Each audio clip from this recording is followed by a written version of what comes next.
Everyone's been told the same story. America's economy is strong, jobs are steady, and the market always bounces back. But what if that story's already broken? Because while people are busy buying homes, planning trips, and believing the recovery hype, the cracks are spreading faster than anyone realizes. Household debt has exploded past $45,000 per person, savings are running dry, and home values are plunging by tens of thousands in months, not years. Yet politicians keep saying everything's under control. Here's the truth most people won't tell you. If a major recession hits now, some U.S. estates won't just struggle, they'll collapse completely. You see, most people think recessions hit everyone the same way. However, some states are already hanging by a thread, with drained rainy day funds, vanishing jobs, and entire industries on life support. So if you think your state is safe, think again. Because when the economy breaks this time, some places won't bend, they'll snap. And once that happens, recovery won't take months, it'll take generations. This video will expose the 10 U.S. states most likely to collapse first when the next recession hits. So before we start the countdown, make sure you're subscribed, because the truth is changing fast. And if you miss what's coming next, you might not see the collapse until it's already too late. Number 10, Kentucky. At first glance, Kentucky looks peaceful. Rolling green hills, affordable homes, and a cost of living below the national average. But appearances can lie. Beneath that southern calm, the state's economy is standing on a financial trapdoor. Its rainy day fund barely scratches the surface of what experts say is needed. So when tax revenues fall, cuts to schools, hospitals, and emergency services would hit almost instantly. The job market isn't offering comfort either. While the U.S. sits just above 4% unemployment, Kentucky is already higher. And that's before a recession even begins. Factories in autos, coal, and agriculture are slowing down, and when those industries cough, small towns start to choke. Then comes the number that should make anyone nervous. Nearly 1 in 5 Kentuckians already lives below the poverty line. That's double the national average. For those families, there's no backup plan, no savings, no margin for error. A small drop in income can mean losing a home, skipping medical care, or falling into debt that never ends. Meanwhile, the housing market is slipping. Prices in Louisville and rural counties are falling, shrinking home equity that many rely on as their last safety net. And when that cushion disappears, thousands could end up owing more than their homes are worth. GDP growth is already slowing, showing how Kentucky's dependence on fragile industries is dragging it down early. Add it all up, thin reserves, rising unemployment, deep poverty, and a cooling economy. And the picture is clear. Kentucky won't just bend when the next recession hits, it'll be one of the first to snap. Number 9, Rhode Island. It's the smallest state in America, but its recession risks are anything but small. With just over 1 million people, Rhode Island's tax base is razor thin. That means every dip in revenue cuts deeper and hits faster than most states can handle. Its rainy day fund, barely enough to cover a fraction of annual expenses. So when the next downturn strikes, the state won't have time to react. It'll have to scramble. Jobs are flashing red lights too.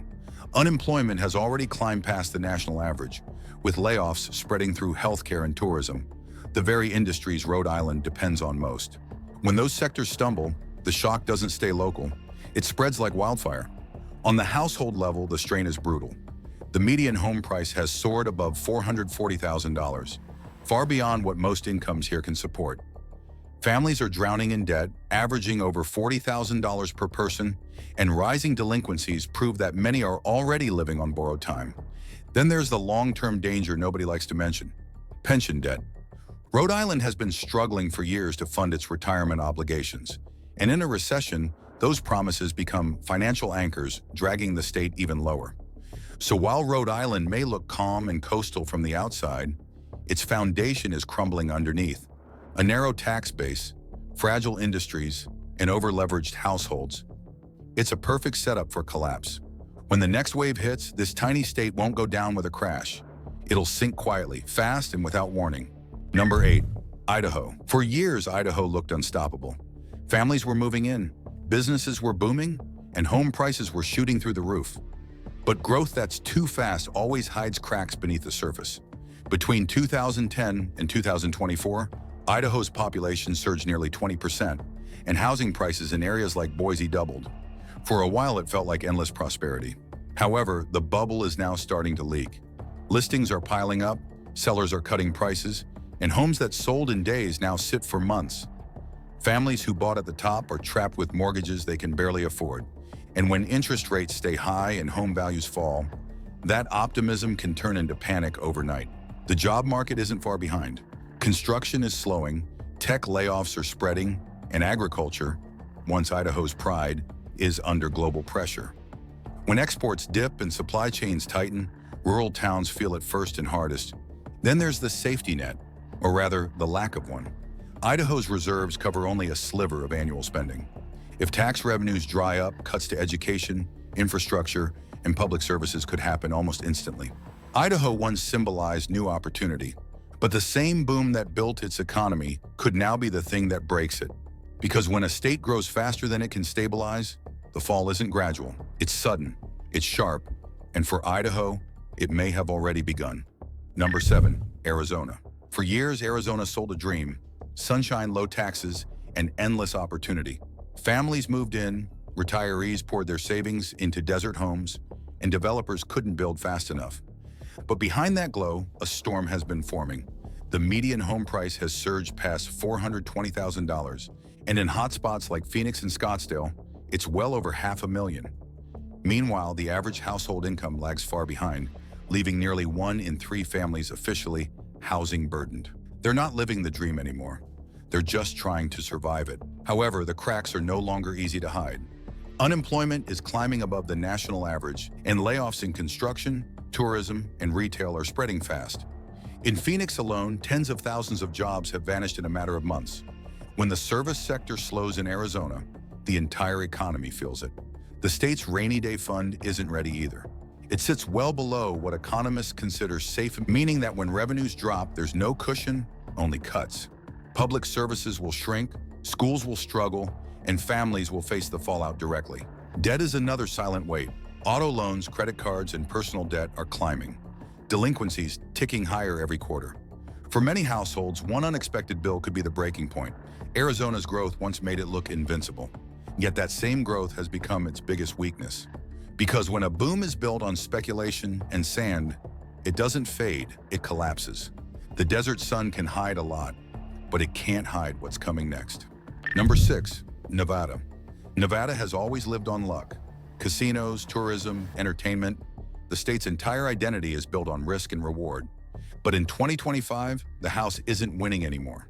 Visitor numbers to Las Vegas have dropped by more than 11% year over year, and that's not just a dip, that's an alarm bell. When hotel rooms sit empty and conventions slow down, the money stops flowing. And in Nevada, when the tourists stop spending, the whole state starts bleeding. However, the real danger isn't just on the strip. It's in the state's balance sheet. Sales taxes and gaming revenues make up a massive share of Nevada's budget. Yet the rainy day fund is one of the thinnest in the entire country. If consumer spending crashes, there's almost no backup plan. The housing market is showing the same losing hand. Pandemic investors flooded Vegas, pushing prices sky high. Now listings are stacking up and values are falling fast. Nearly 1 in 5 homeowners in the Las Vegas metro area is already underwater, owing more than their home is worth. Add to that an average household debt of over $45,000, and you've got a population living on the edge. One layoff, one missed payment, one interest rate hike away from collapse. Unemployment is rising too. Tens of thousands of jobs have already vanished from hotels, casinos, and entertainment venues. And when those positions disappear, they don't come back quickly because the state leans on the same fragile industries that are failing. Nevada once thrived on risk, but now the gamble has turned against it. And in the next recession, the house always wins, except when the house is Nevada itself. Number 5, Indiana. Indiana likes to call itself the crossroads of America. But in 2025, those crossroads are starting to look more like a dead end. This is a state built on industry: autos, steel, machinery. The very sectors that take the first and hardest hit when the economy slows. And right now, those engines are sputtering. Factory output is down, orders are shrinking, and major employers are quietly cutting shifts or cutting entire lines. That means tens of thousands of workers are living on edge, waiting for the next round of layoffs. However, the problem goes deeper than jobs. Workforce participation has dropped to its lowest point in a decade, and public health funding ranks near the bottom nationally. Unemployment benefits are among the weakest in the country. So when those paychecks stop, there's no real safety net waiting below. At the household level, the numbers tell the same story. The median income sits just above $63,000, while household debt has jumped past $40,000. That's not sustainable, especially when factory hours get cut and overtime disappears. Debt piles up fast, and the bills don't slow down when the machines do. Housing isn't offering relief either. Prices in Indianapolis and Gary have flattened, vacancies are rising, and evictions are creeping upward. For renters, nearly a third of the population, the squeeze is already unbearable. Indiana's strength used to be its factories. Now that strength has turned into its greatest weakness, because when the assembly lines slow, the entire state grinds to a halt. And this time, the noise you hear in those factories isn't production, it's the sound of the brakes locking up. Number 4, South Carolina. At first glance, South Carolina looks like a success story. Booming cities, booming tourism, and booming migration. New people, new money, new growth. But beneath that shine, the numbers tell a very different story.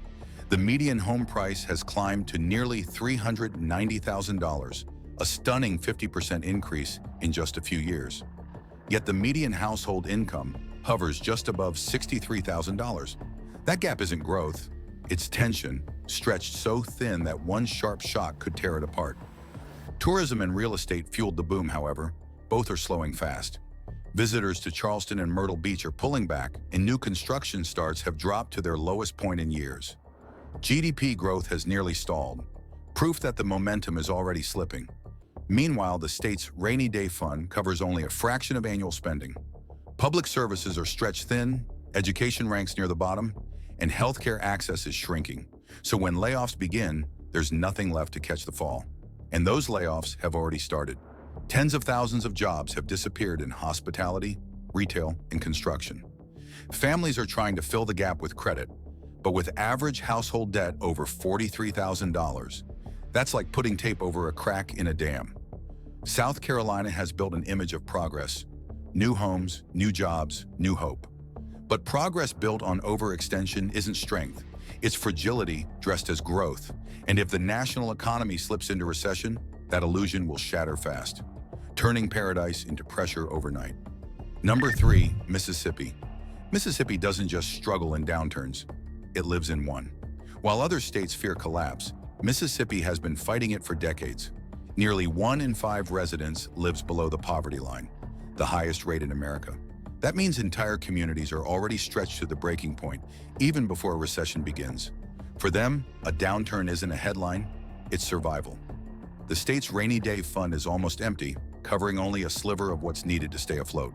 So when tax revenues fall, schools, hospitals, and infrastructure will feel it immediately. And infrastructure in Mississippi already means collapsing bridges and unsafe water systems. In Jackson, clean water has become a luxury, not a guarantee. However, the problem isn't just economic, it's systemic. Factories are slowing, farms are shrinking, and rural hospitals are closing at alarming rates. When a state's core services fall apart, it doesn't just lose money, it loses people, hope, and trust. Households are struggling too. Median income sits just above $51,000, while debt per family has climbed past $38,000. Energy bills and insurance premiums keep rising, and there's nothing left to cut except essentials. Mississippi isn't just vulnerable, it's exposed. The safety nets are thin, the infrastructure is failing, and the economy has no engine left to restart. When the next recession hits, other states will bend under the pressure. Mississippi will break, not because of bad luck, but because it's been left to fend for itself for far too long. Number 2, Colorado. For years, Colorado looked like the future. Clean cities, mountain views, and a booming tech scene. Startups flourished, tourism exploded, and real estate became a gold rush. But every boom eventually meets its limit. Today, that limit is cracking wide open. The median home price has surged above $540,000, and in Denver, it's even higher. Yet wages haven't kept up. Nearly 4 in 10 homeowners are now cost-burdened, their mortgage swallowing most of their paycheck before the month even starts. However, it's not just housing. The labor market that once defined Colorado's rise is now wobbling. Layoffs are hitting tech, construction, and tourism all at once. the three pillars that made the state rich. Unemployment has already climbed past the national average, and GDP growth has slipped into negative territory. To make matters worse, household debt is climbing toward $49,000 per family. People are leaning on credit cards and loans to keep up appearances. But that illusion only lasts until the bills come due. Colorado's rainy day fund isn't deep enough to catch the fall either. Public services are strained, education funding lags behind, and homelessness is surging in the cities that once symbolized progress. The danger isn't obvious at first glance, and that's what makes it so deadly. Colorado still looks stable, still feels prosperous, still sells the dream of success. Yet beneath the surface, that dream is cracking. Because when a place that looks this perfect starts to fall apart, it doesn't just break quietly, it shatters the illusion that growth means safety. Number 1, Louisiana. Louisiana isn't just at risk of struggling in a recession, it's on the edge of total collapse. Where other states face challenges, Louisiana faces a full-blown crisis that's already unfolding in slow motion. The state's rainy day fund is almost non-existent, covering less than 5% of annual spending, the weakest in the entire nation. That means if tax revenues drop, Louisiana could keep the lights on for only a few weeks before the budget crumbles. Jobs are already vanishing. Unemployment has jumped past the national average, with more than 50,000 positions lost in just months. Industries that once defined the state, oil, gas, shipping, and tourism, are all fading fast. Offshore drilling has slowed, New Orleans' hospitality sector is shrinking, and construction across Baton Rouge has come to a near standstill. However, the numbers only tell half the story. The human side is worse. The median household income hovers around $54,000, while nearly 1 in 4 residents lives in poverty. Flood insurance, rent, and basic living costs are rising faster than wages can catch up. And with average household debt above $42,000, there's no room left for error. Then there's the infrastructure, or what's left of it. Roads, levees, and water systems are chronically underfunded, and every major storm adds billions in new damage. Each year, rebuilding gets harder, and resilience turns into exhaustion. Louisiana's problems aren't random. They're the result of years of underinvestment, weak planning, and economic dependency. So when the next national recession hits, the state won't just stumble, it'll fold. Because when poverty, fragile industries, and environmental threats collide, the result isn't a downturn, it's disaster. And in that collapse, Louisiana won't just lose money, it'll lose time, decades of it. The warning signs couldn't be louder, and yet most people still aren't listening. From Kentucky's thin reserves to Louisiana's collapsing industries, every one of these 10 states is carrying cracks that a real recession could rip wide open. Some will bend under the pressure, others will break completely. Because the truth is, not every part of America is built to survive what's coming next. This isn't just about economics, it's about reality. Families living paycheck to paycheck, communities built on industries that are disappearing, budgets that can't stretch another inch. However, there's still one thing you can control: awareness. Because the people who see the storm before it hits, they're the ones who make it through. So if you want to stay ahead of the curve, stay informed, and understand where the next cracks will appear, make sure you're subscribed right now. Every week, we break down the data, the danger, and the hidden shifts shaping America's future. And trust me, the next episode will reveal even more than this one did. The countdown has started. The question is, will your state survive it?